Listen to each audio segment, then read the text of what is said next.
Merci de regarder Gabon 24. L'invité du jour, Jessie Ella Ekoga, il est directeur de communication de la Fondation Sylvia Bongo Ondimba pour la famille. Nous sommes au Gabon. Merci d'accepter notre invitation. Soyez le bienvenu.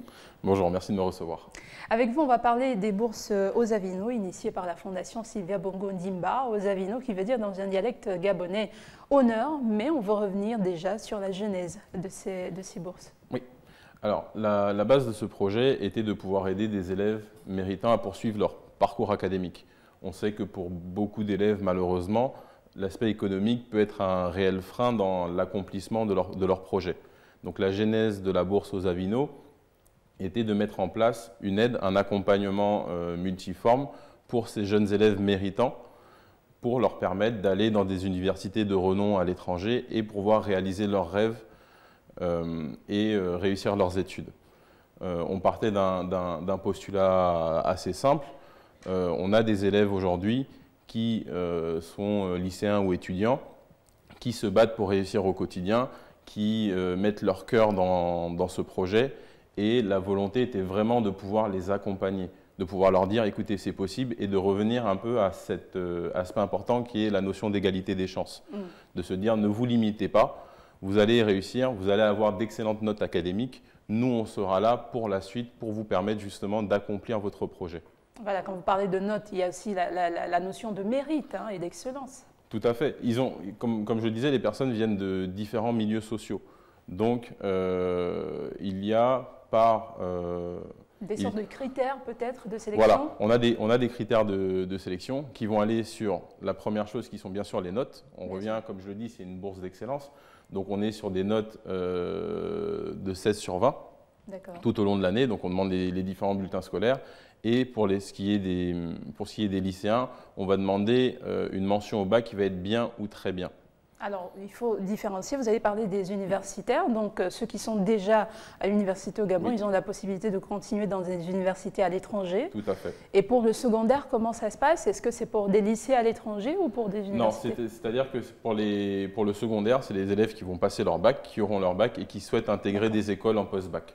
D'accord, ok. Alors maintenant, faire avec vous un peu le bilan de ces 6 ans passé, puisque nous sommes à la 7e édition cette année 2019, en termes de chiffres peut-être? Alors aujourd'hui, on a eu 19 boursiers en tout, qui ont pu intégrer différentes grandes écoles, Sciences Po, l'ESSEC, HEC, des écoles aussi américaines, dans différents domaines.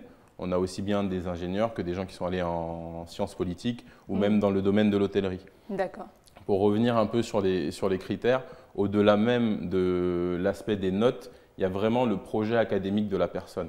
Il faut que l'élève qui postule ou l'étudiant qui postule ait un projet qui cale aussi avec les besoins du pays. C'est-à-dire que, pour dire de façon très triviale, le but n'est pas de former quelqu'un pour qu'il se retrouve finalement au chômage. Donc vous encouragez plus le rapatriement des intelligences en fait. Ils vont se former, mais pour… Oui, ils ont une obligation de revenir. C'est-à-dire que quand ils finissent leur parcours scolaire, pour beaucoup c'est des parcours qui sont assez longs, qui vont au moins au bac plus 5, ils ont 2 ans pour s'aguerrir, on va dire, à l'étranger et ensuite revenir au Gabon. Le but, c'est vraiment que ces élèves et que ces bénéficiaires deviennent des forces vives pour le Gabon. Alors 19 lauréats en 6 ans, combien par année? Chaque année, vous en prenez combien? Ça dépend de la moyenne, en fait, ça dépend vraiment des dossiers qu'on va recevoir. On n'a pas de limite de bourse. Si on a 15 élèves excellents, on prendra 15 élèves excellents. Il n'y a pas de limite. Après, c'est une commission qui se réunit, qui étudie les dossiers des élèves, qui reçoit aussi les élèves pour avoir des discussions sur leurs projets, sur leur avenir.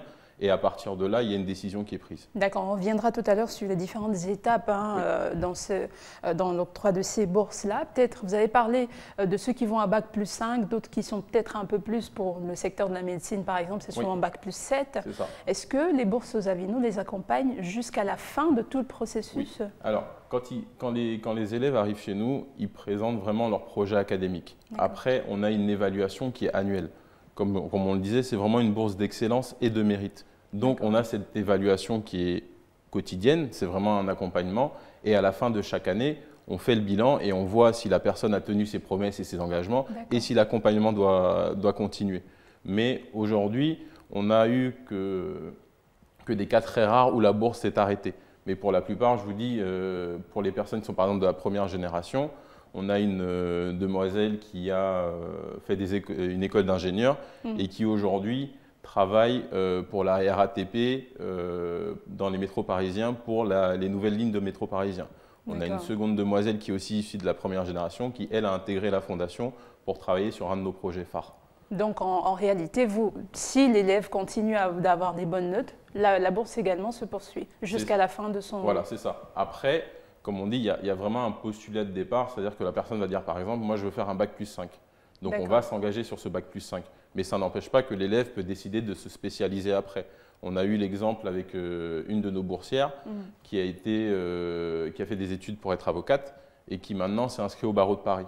Il faut continuer dans ce cas-là? Après, c'est du cas par cas. D'accord. C'est du cas par cas. On essaye d'accompagner un maximum de personnes.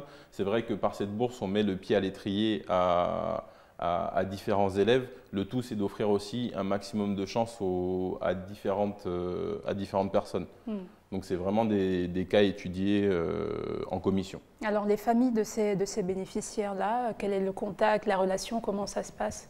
Alors, pour la famille avec les bénéficiaires, c'est un aspect qui est très important. Comme on dit, nous, on a vraiment un contact régulier avec ces personnes pour l'évaluation, bien sûr, pour voir les notes académiques, savoir si on peut les aider sur différents points. Mais il y a cette notion aussi d'éloignement qui peut être importante. Bien sûr. Donc, il faut vraiment que les familles se sentent accompagnées aussi et que les élèves se sentent accompagnés pour qu'au final, on ait vraiment cette réussite. Parce qu'il y a toujours des dépenses du quotidien, on va le dire de façon assez simple. Est-ce qu'à ce niveau, vous assurez aussi? Oui, ou alors c'est-à-dire qu'on a la… Il devient, on va dire quoi, vous devenez le tuteur carrément alors de… C'est un peu ça, on devient la deuxième famille. On a tendance à le dire, les gens rentrent dans la famille de la fondation et dans la famille aux Avino. Parce qu'on prend en charge aussi bien les frais de scolarité des universités, que l'hébergement, les allocations mensuelles. Et il est parfois possible qu'un élève ait par exemple besoin d'un stage de renforcement linguistique et il peut toujours nous faire une demande et nous à ce moment-là on étudie comment on peut accompagner. Alors la 7e édition, parlons-en, elle s'est déjà ouverte, du moins l'appel à candidature a déjà été lancé. Tout à fait. Quelles sont les spécificités pour cette année? Même pour la 7e édition, on reste vraiment sur les mêmes aspects. L'importance de l'excellence, l'importance du mérite. On a toujours eu un aspect social très important aussi. Cette année, c'est vrai que dans les critères, on va favoriser notamment des jeunes issus de familles dont les parents n'ont pas eu la chance de faire des études supérieures. Le tout, c'est de récompenser aussi ces jeunes qui viennent de milieux sociaux un peu difficiles parfois, mais qui ont vraiment montré leur leadership et leur réelle volonté de réussir. Donc on a cet aspect social qui est important, on a l'aspect académique sur les notes et après on a vraiment le projet académique en lui-même, comme je vous le disais, pour s'assurer que la personne puisse répondre à un besoin que le pays va avoir aussi. D'accord. Alors généralement, sur le critère de famille défavorisée, les gens sont toujours un peu sceptiques. On se demande sur quelle base, qui est appelé famille défavorisée, sur quels critères est-ce qu'on décide qu'une famille est plus défavorisée qu'une autre? Après, il y a certains outils. Quand on fait notamment l'appel à candidature, on demande aux postulants de remplir un dossier. On va demander des informations sur le père, sur la mère, sur la famille. Qui sont vérifiées par la suite? Qui sont vérifiées par la suite, mais à la base même, ce qu'il faut retenir, c'est que c'est vraiment une relation de confiance qu'on essaye de tisser avec la famille et avec l'élève. Donc les personnes ont une obligation de dire la vérité, c'est écrit noir sur blanc, mais il y a aussi cette notion de confiance. On n'est pas… on ne fait pas appel à la police pour aller vérifier si la personne nous a réellement dit la vérité sur son salaire ou sur son revenu. Mais le tout, voilà, c'est de garder cette notion de confiance et d'étudier les dossiers et de discuter avec les personnes. D'accord. Alors, vous l'avez précisé tout à l'heure, l'appel est ouvert aux étudiants comme aux élèves de secondaire, bien sûr, en classe terminale. Tout à fait. Alors maintenant, est-ce que ça concerne uniquement des établissements publics ou privés également peuvent être… Tout établissement public, établissement privé. On a reçu des candidatures qui venaient de tout le Gabon, Il faut dire que ça ne s'arrête pas seulement à Libreville. On a reçu des candidatures de personnes qui étaient au lycée d'État, au lycée Léon Bas, au lycée Blaise Pascal. Le tout vraiment, comme je le disais, c'est d'accompagner les élèves méritants, qu'ils soient dans des conditions difficiles ou on va dire plus faciles ou plus à même de faciliter leur réussite.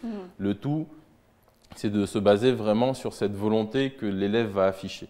Alors, qu'en est-il des partenariats? Est-ce qu'il vous est déjà arrivé d'avoir des élèves, par exemple, qui ont un programme ou un choix et qu'il n'y a pas d'école, ou alors vous avez des partenariats avec des écoles dans toutes les filières? Comment ça se passe On n'a pas de partenariat avec les écoles. Après, comme je le dis, comme c'est des élèves qui sont pour beaucoup, pour la très grande majorité, brillants, c'est des personnes sur dossier qui peuvent accéder à ces écoles-là. Okay. Nous, on est vraiment le facilitateur sur le fait de se dire, je prends un exemple, HEC qui est une école de commerce en France, une année académique, ça vaut environ 6 ou 7 millions.